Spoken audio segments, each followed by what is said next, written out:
Hello everyone, welcome back to my channel. दोस्तों, प्रस्तुत है आज की ब्रेकिंग न्यूज। डी.वाई. चंद्रचूड़ 50वें चीफ जस्टिस होंगे। सिफारिश सीजेआई यूयू ललित ने केंद्र को भेजा नाम। 1 अप्रैल से पहले का जाति प्रमाण पत्र देने पर प्रवेश रद्द। कक्षा 9 से 12 तक 1.11 करोड़ का दाखिला। बेसिक स्कूलों के विद्यार्थियों की निपुण मूल्यांकन परीक्षा अब 18 अक्टूबर को। रिजल्ट के संशोधित होने पर जाएगी कई लोगों की नौकरी। महानिदेशक ने दिए सभी परिषदीय स्कूलों में पुस्तकालय बनाने के निर्देश। पीईटी में बदले 3 परीक्षा केंद्र। आइए देखते हैं दोस्तों खबरें विस्तार से। जी हाँ दोस्तों, आप देख पा रहे हैं खबरें विस्तार से कि समय नहीं है यूट्यूब चैनल पर। डी.वाई. चंद्रचूड़ 50वें चीफ जस्टिस होंगे। सिफारिश सीजेआई यूयू ललित ने केंद्र को भेजा नाम। सुप्रीम कोर्ट के वरिष्ठतम जज डी.वाई. चंद्रचूड़ देश के 50वें चीफ जस्टिस होंगे। सुप्रीम कोर्ट के चीफ जस्टिस यूयू ललित ने अपने उत्तराधिकारी के तौर पर उनके नाम की सिफारिश मंगलवार को केंद्र से की है। पिता सबसे लंबे समय तक रहे चीफ जस्टिस न्यायमूर्ति चंद्रचूड़ सरकार द्वारा सिफारिश को मंजूर करने के बाद 9 नवंबर को देश के नए चीफ जस्टिस बनेंगे।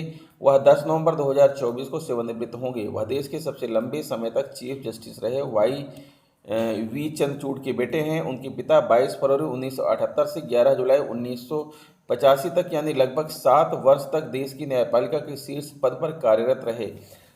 अब तक अब तक यह रिकॉर्ड में है।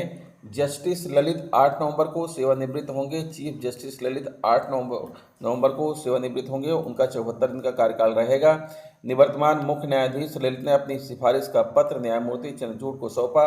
विधि मंत्री किरेन रिजिजू ने 7 अक्टूबर को चीफ जस्टिस को पत्र भेजकर अपने उत्तराधिकारी के नाम की सिफारिश करने को कहा था।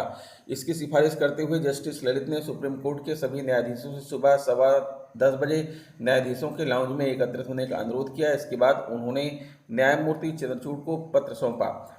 डिजिटलाइजेशन में अहम भूमिका निभाई थी। न्यायमूर्ति चंद्रचूड़ ने न्यायपालिका के डिजिटलाइजेशन में अहम भूमिका निभाई है। वह 13 मई 2016 को सुप्रीम कोर्ट के जज बने थे। सुप्रीम कोर्ट के न्यायाधीश 65 वर्ष की आयु में सेवानिवृत्त होते हैं। जस्टिस चंद्रचूड़ 1998 में देश के एडिशनल सॉलिसिटर जनरल नियुक्त किए गए थे। चंद्रचूड़ के फैसले पिता के बाद पुत्र के देश का चीफ जस्टिस बनने का यह पहला अवसर होगा। जस्टिस चंद्रचूड़ के पिता यशवंत विष्णु चंद्रचूड़ देश के 16वें सीजेआई थे। 37 साल बाद अब उनके बेटे इस पद को संभालेंगे। नोएडा में सुपरटेक के ट्विन टावर के निर्माण में नियमों के उल्लंघन पर उसे गिराने का आदेश दिया। जस्टिस चंद्रचूड़ के नेतृत्व वाली पीठ ने अविवाहिता को भी गर्भपात का अधिकार दिया। जस्टिस चंद्रचूड़ के नेतृत्व वाली पीठ ने अविवाहिता को भी गर्भपात का अधिकार दिया। निजता को मौलिक अधिकार माना। सबरीमाला समलैंगिकता और अयोध्या केस में भी जज रहे। 1 अप्रैल से पहले का जाति प्रमाण पत्र देने पर प्रवेश रद्द। उत्तर प्रदेश के आर्थिक रूप से कमजोर ईडब्ल्यूएस और अन्य पिछड़ा वर्ग ओबीसी के अभ्यर्थियों को इसी साल का जाति प्रमाण पत्र देना होगा। ऐसा न करने पर मेडिकल पीजी में उनका प्रवेश निरस्त हो जाएगा। पीएमएचएस संवर्ग के अभ्यर्थियों को महानिदेशक चिकित्सा शिक्षा द्वारा जारी अनापत्ति प्रमाण पत्र देना होगा, तभी उनकी प्रवेश प्रक्रिया पूरी हो सकेगी। चिकित्सा शिक्षा विभाग ने यूपी नीट पीजी के तहत प्रवेश संबंधी दिशा निर्देश जारी किए हैं।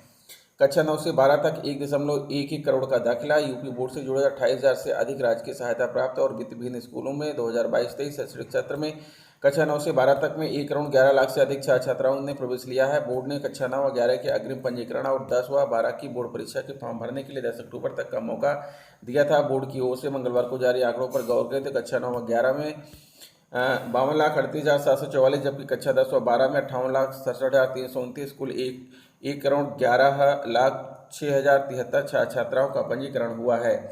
पिछले साल 10वीं और 12वीं में कुल 50,19,223 छात्र छात्राओं ने पंजीकरण कराया था। इस साल 10वीं 12वीं में परीक्षार्थियों की संख्या में 8 लाख से अधिक का इजाफा हुआ है।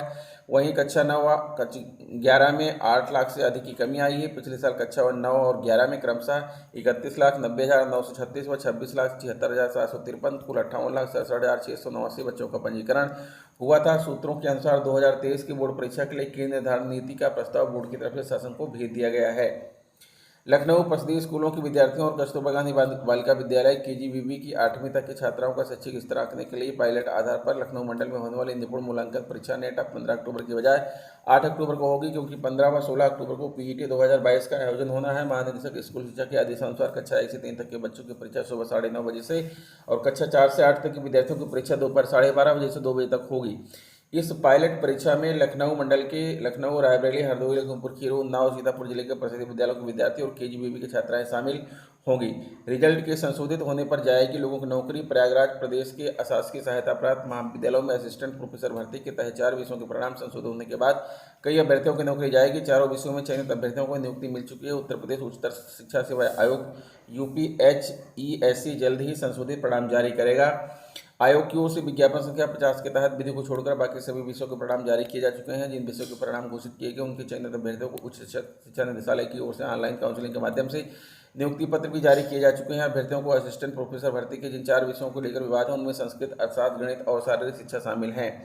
असिस्टेंट प्रोफेसर संस्कृत के 74 पदों, अर्थशास्त्र के 100, गणित के 96, शारीरिक शिक्षा के 23 पदों पर चयनित अभ्यर्थियों को नियुक्ति मिल चुकी है। अब हाईकोर्ट के आदेश पर इन विषयों के परिणाम संशोधित होने हैं। आयोग भी मान चुका है कि इन विषयों के मूल्यांकन में गड़बड़ी हुई थी। उदाहरण के तौर पर अगर किसी प्रश्न का विकल्प ए सही है तो उसकी जगह विकल्प डी को सही मानकर अंक जोड़ दिए गए।